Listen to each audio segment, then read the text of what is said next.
Paddy's review. My review of the weekend Premier League game, starting with the early match on Saturday. Crystal Palace and Spurs. I thought Crystal Palace were outstanding this match. You know, in the first half, they noticed that uh, Spurs weren't at it, and they knew it that Spurs were there for the taking. And fair play to Palace. They seized the initiative in the second half. They were outstanding. I thought Wilfred Zaha was back to his best. He was brilliant. And Conor Gallagher showed again that he has been a brilliant signing for them. You know, a great win for Patrick Vieira's man. I wasn't sure about Vieira, whether he'd be the right man to replace Roy Hodgson, but he started off really well. You know, the home crowd were electric, and that's what pushed them on, I think, and it was brilliant to see a home ground electric again, because it has been missed over the last year and a half. So brilliant win for Palace, but for Spurs, I didn't think they played well at all. They were very passive. They didn't look like they wanted to score a goal. And when they had 11 men on the pitch, they didn't create enough chances. You know, it looked like they were bullied out the park by Crystal Palace.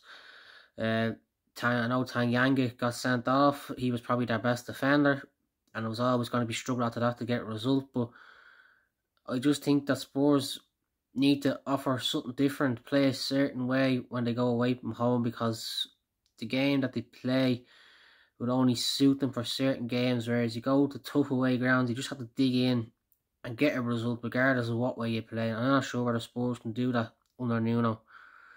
The 3 o'clockers, Arsenal got a well-needed win against Norwich. Good to see Banyan scoring again. He could score one of goals if Arsenal looking for someone to score goals, because he is a good player.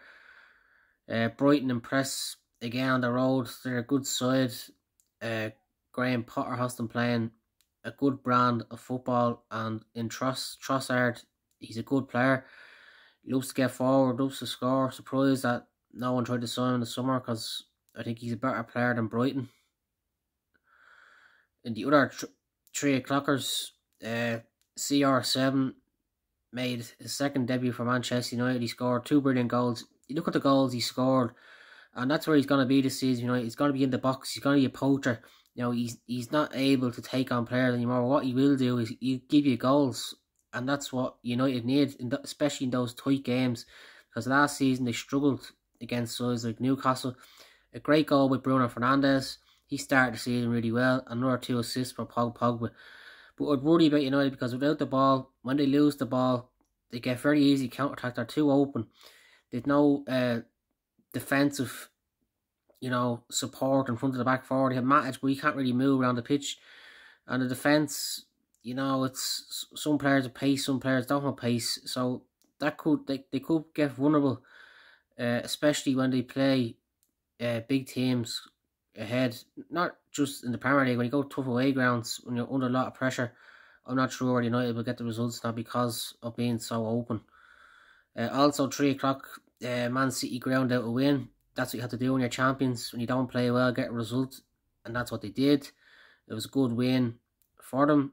The halfway match, Lukaku scores 2 goals. I think he's the missing piece of the jigsaw for Chelsea. I think with his goals this season, Chelsea will push the likes of City and Liverpool really close, because he's a brilliant goal scorer. And he looks leaner, looks more fitter. I think he could be the difference in Chelsea closing the gap this year. It looks like Chelsea will be City's closest challengers from the games so far. On Sunday, Leeds played Liverpool. Ellen Road was electric, but I just think I'd worry for Leeds, because that frantic football, the way they play, doesn't always work. In games like that, you have to be a bit more pragmatic, and I just wish that Leeds will do that, especially throughout the season, take on more big teams. But for Liverpool, they scored 3, they could have scored 8. They were absolutely brilliant going forward. Some of the movement for the forward players is unbelievable. Brilliant goal with Salah as he makes the 100 club. Mane won't be far behind him. And I thought Mane's attitude yesterday was outstanding. Like, he missed a lot of chances, but he kept going, and then scored his goal at the end. And the only thing I'd worry about Liverpool is they got away with it against Leeds, being a bit wasteful. But, if they create so many chances in games, you have to put them away. You won't get a second sniff, especially against the big teams. So that's something Liverpool want to look at as they try to make a title push this season. Over the weekend, I hope Harvey Elliott gets well soon, because it was unfortunate what happened to them. I've just been surprised so far in the Premier League how many tackles that the referees have let go. I know the game wants to flow, but if it's a foul, it's a foul. So hope you enjoyed the action over the weekend. Thank you.